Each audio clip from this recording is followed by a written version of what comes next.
Welcome to Thrive with Pride by AgeOptions, an inclusive online space for LGBT older adults and those who care for them. This is a recording of a live event held on Zoom, which included a Q&A segment that was not recorded. In honor of LGBT History Month, we hosted a unique virtual community event featuring two storytellers from Chicago Methodist Senior Services GOLD Program. The GOLD Program, GLBT older adults leading initiatives to drive change, amplifies the voices of LGBT older adults to promote inclusion in aging services. Program founder Dr. Katie Fasulo provided opening remarks. Please see the video description below for a PDF of her slides presented in the recording and other helpful resources. Okay. So Dr. Katie Fasulo is a board-certified gerontological nurse focused on the health and wellness of older adults. She has over 14 years of experience throughout the healthcare continuum as a nurse leader and clinician. She obtained her Doctor of Nursing practice in Advanced Public Health Nursing from Rush University, where she developed the GOLD Program to provide visibility for LGBT+ older adults through storytelling.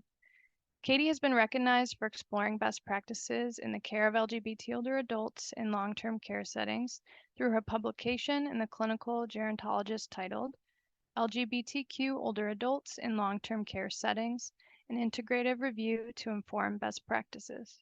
She now serves as the Corporate Director of Population Health and Health Equity at Chicago Methodist Senior Services, where she continues to work by ensuring that older adults age in a system that recognizes their whole selves.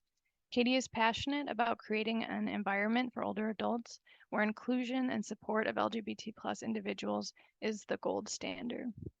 So without further ado, I'll mute myself. We can all do the same, and I will turn it over to Dr. Katie Fasulo for opening remarks. Thank you.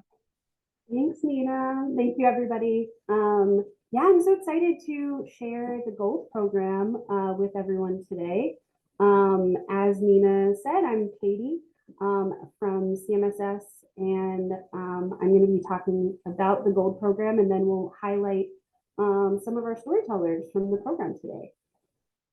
Just a little bit about who we are at CMSS for those of you that aren't familiar. Chicago Methodist Senior Services is an organization that's been around for 125 years. We serve older adults across the continuum from housing to care in the community. And these are some of our services. We are, again, in the community. We have home care, senior center and LGBT programs, Senior Connections is a friendly caller, friendly visitor program. And then we also have housing in skilled care. It sounds like someone is coming to visit us later today. So I'm excited to host them. So as an organization, we are committed to LGBT inclusivity. As Nina shared in my bio, it's sort of my passion, and so I'm excited to lead that work. A couple ways that we've done that is that we are, for the 4th year, have received the highest level of cultural competency training in our Sage Care Platinum designation. We also offer that to our board, and so this is the 2nd year in a row that our board members are also trained in Sage Care training, which is not standard for most institutions. And I'm also very proud to share that we've participated in the Long-Term Care Equality Index. It's sort of a benchmark survey to determine whether organizations are inclusive to the LGBT community. And 2 of our communities received high performer status. We are the only ones in all of Chicago to receive that. So again, very proud. So we, again, as we think about our inclusivity towards LGBT older adults, we recognize that LGBT older adults have faced a lifetime of discrimination in many different settings. You'll hear some of this in the stories coming up. But as we think about this work, we think about us, right? What does that look like in long-term care? And so this is just one of the many studies that talks about how the history that LGBT older adults have experienced may make them more likely to hide their identities once they enter long-term care settings. In this publication in particular, 52% of lesbian, gay, or bisexual older adults said that they would hide their identity if they were to enter a long-term care setting. And it goes up to 70% for transgender or gender expansive older adults. There's a lot of fear. So this lists some of them. There's a fear of neglect, abuse, harassment, less access to services. So we know that as folks enter CMSS, we want them to feel safe and comfortable to be themselves. And that brought us into our journey here. And so in 2020, we asked residents if they identified as LGBT. So, we need to know who we're serving. And only one person out of 142 people that responded identified as LGBT. So we know that there are definitely more folks in our communities, but they, like many other LGBT older adults in long-term care, are not telling us. And so we knew we had some work to do. And that's where the GOLD program is born. As Nina shared, the GOLD program was something I developed as a student in my doctoral program. It stands for GLBT plus older adults leading initiatives to drive change. And what it consists of is a dual approach to allowing LGBT older adults to kind of flip the script, right? We want to make sure that we give LGBT older adults the voice within our organization. So we do that in two ways through this program. Is we developed an LGBT older adult advisory council. And that council, again, was a way to embed LGBT voices into the organization. And then we also have LGBT older adult storytelling. And when the program was first born, we first started with offering our storytelling events internally. So we wanted staff to understand the experiences and the histories of LGBT older adults firsthand. And so just a little more in depth about what each of the two approaches do. Our advisory council oversees our system-wide forms, policies, and our missions. They're really our advisors, and they give us perspectives from the voice of an LGBT older adult. So we can look at, for instance, an intake form, and in the advisory council, someone might say, this form doesn't ask about my sexual orientation or gender identity, or there's nowhere where I could put my pronouns, or the way you worded this doesn't really feel affirming to my identity.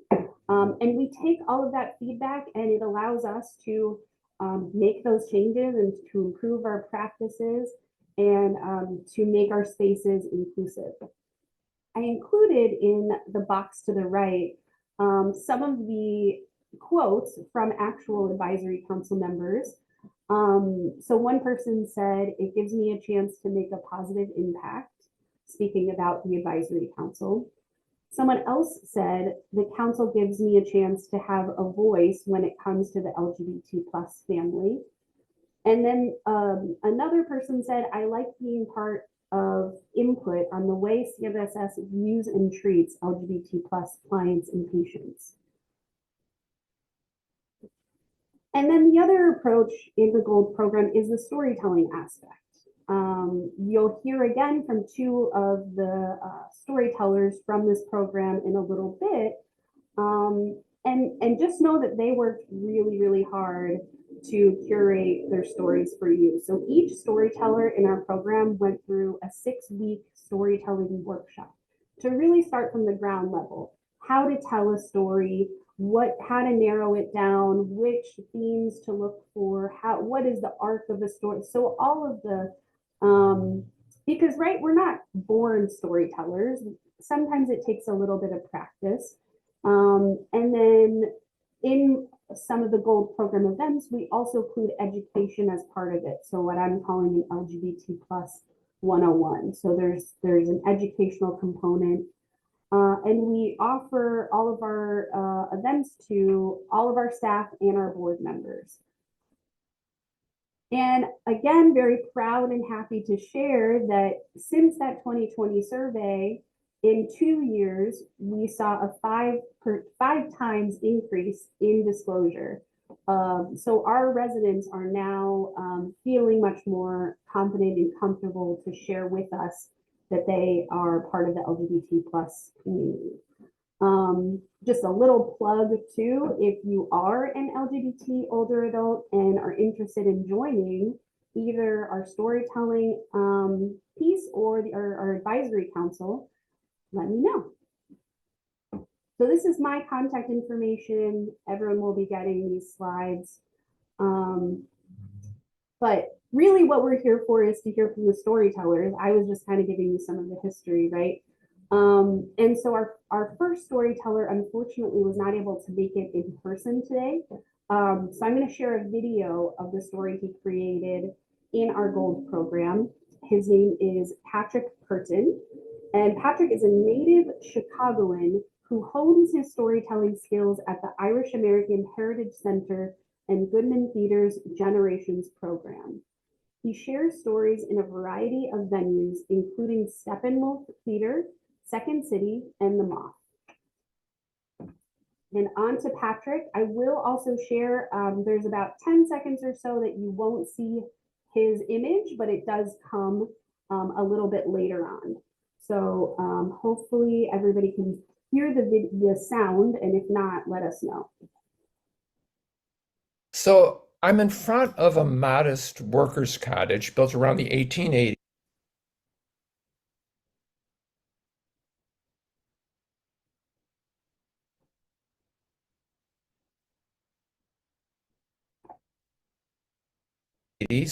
On Chicago's near north side.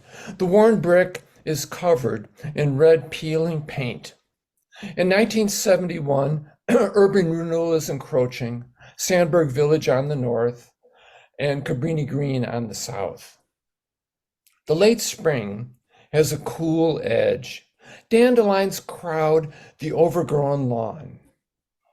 Hormones course through my 22-year-old body, and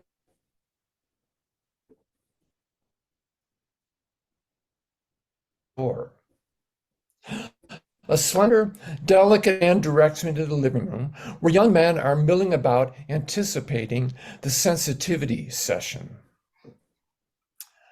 I feel shy and smile, but don't talk. A man in his mid-30s with frizzy hair introduces himself. I am Bob Wilde, as in Oscar. Please form a circle and we'll begin introductions. A tall man with sparkling blue eyes and an impish grin enthusiastically introduces himself as Bruce. I am smitten. How can I get him to notice me? Bob instructs us one at a time to enter the circle. He guides us to relax and fall backwards. The circle contracts to catch, building trust. When it's my turn, I make sure my back is toward Bruce. As the circle holds me, Bruce giggles. Neither of us have a user guide for courting men. I discover Bruce loves everything French and magnetically draws others into his orbit. I have a larger closet than Bruce. He came out to his parents, who eventually became supportive. He's open with straight friends and co-workers at Encyclopedia Britannica. The closest my family references my sexuality is to wonder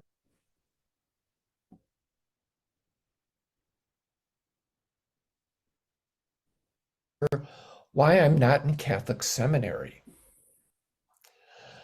I have no idea how to broach my budding interest in guys with friends.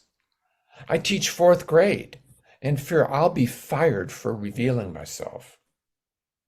Despite these differences, we enjoy being with each other.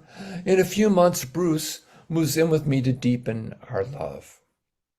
We're the same size, so we double our wardrobe. I'm over the moon living with him, but keep our love a secret from everyone that I know. Bruce sets the social agenda with friends who know about our relationship. My dependence weighs on Bruce. He feels smothered. He suggests we open our relationship. We don't need to mimic straight marriage ideals bombarding us from Hollywood, the church, and romance novels. I feel uncomfortable, but we're creating a do-it-yourself relationship. Friday evening, Bruce visits Lee for a tryst. I fall asleep and wake to the living room light on well after sunrise. I can't articulate my fears when he returns. Apparently, Lee finds Bruce too melodramatic, so there is no second date. A visitor to Chicago observes that our gay bars are like finishing schools for boys with California or New York ambitions. Bruce feels restricted in Chicago and wants to try the East or the West Coast. I'm terrified of finding a new teaching job and leaving everything familiar. One rainy evening, Bruce storms out of our apartment. Later, he calls from a payphone crying that he can't keep it together. We have too many differences. He returns and seems deeply unhappy. A few weeks later, I come home and Bruce's things are missing. He leaves a note saying how stifled he feels and must leave Chicago. I feel devastated. I feel as though my heart is ripped to shreds. I lose half my wardrobe. We shared clothing, but Bruce gets the good stuff. I'm left with the unfortunate impulse buys. I feel alone. The gay community center closed due to financial issues. I tell my best friend Tom I'm gay. I never see him again.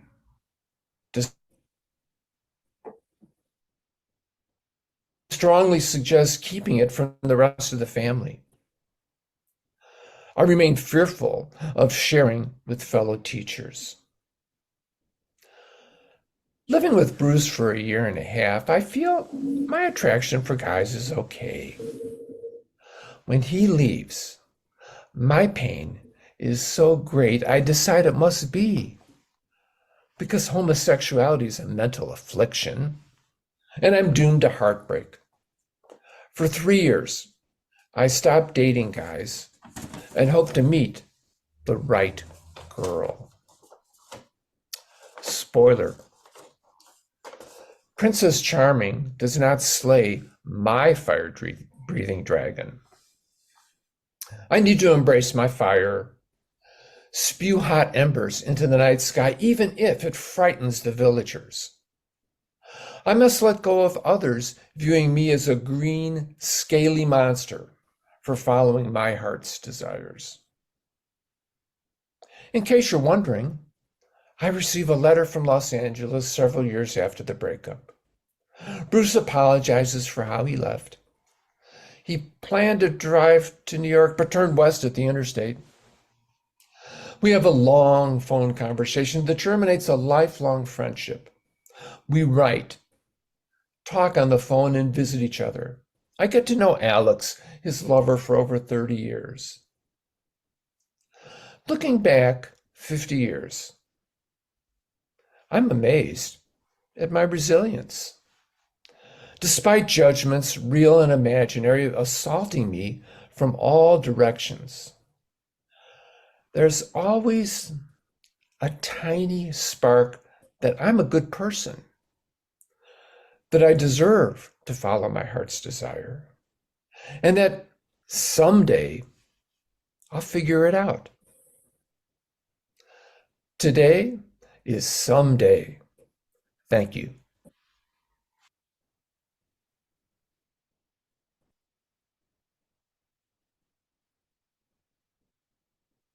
That was Patrick. Again, he sends his apologies for not being able to be here in person with us today, but he did a fantastic job, worked really hard on his story. Hopefully you feel the same. And we have one more storyteller here today. I'm excited to introduce him to all of you. After the next story, we will also open it up to any questions or discussion. So if you have anything that you want to ask or to share, feel free to put it in the chat, or we'll get to it afterwards. But it is my pleasure to introduce Mark Peck. Mark is 65, single and content, grateful for wonderful family and friends.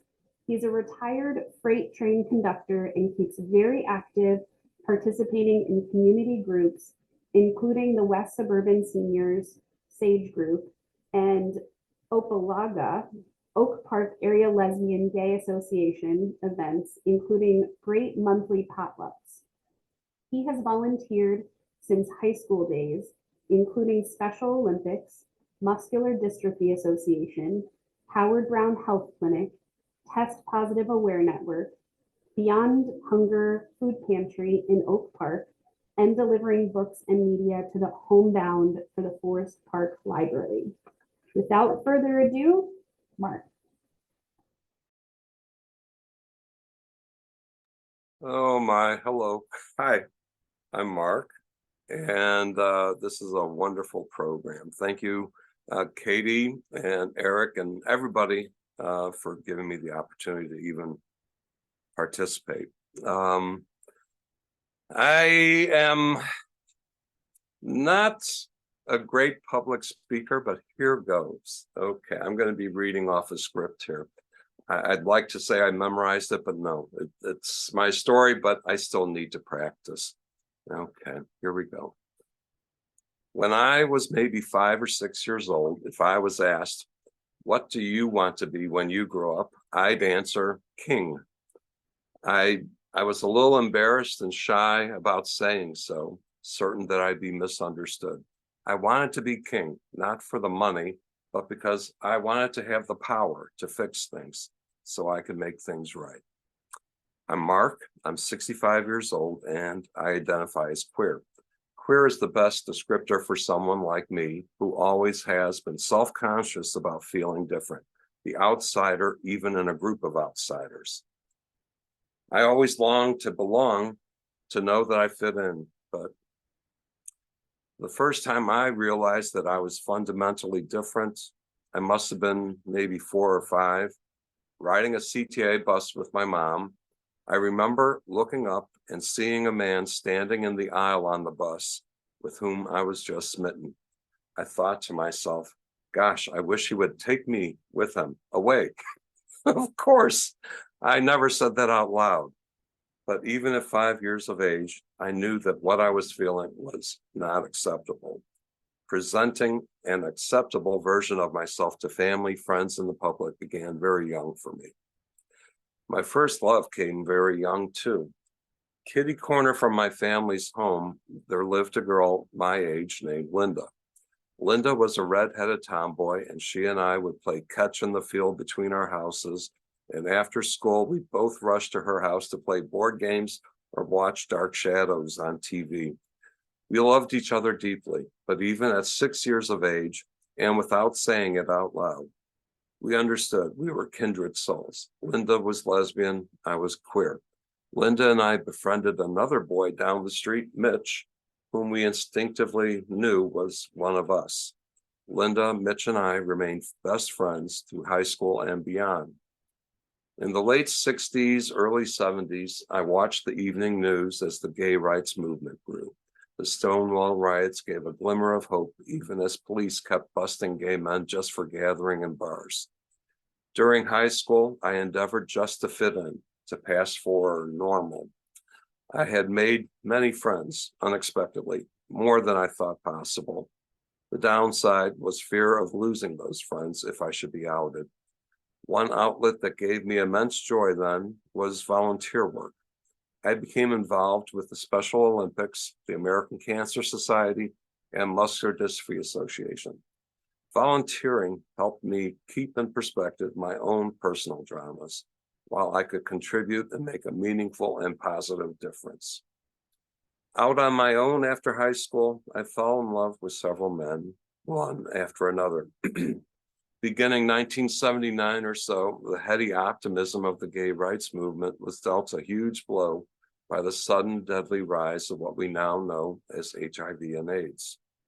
What had seemed a guaranteed trajectory of progress for queer folks suddenly had an ominous cloud hovering over us all. For a long while, I was relieved that no one I knew had yet been impacted by HIV. With time, though, one after another of my friends and ex-lovers became ill. One of my exes, Chris, had been ill for several years. Some friends and I had tended to him as best we could during his last days.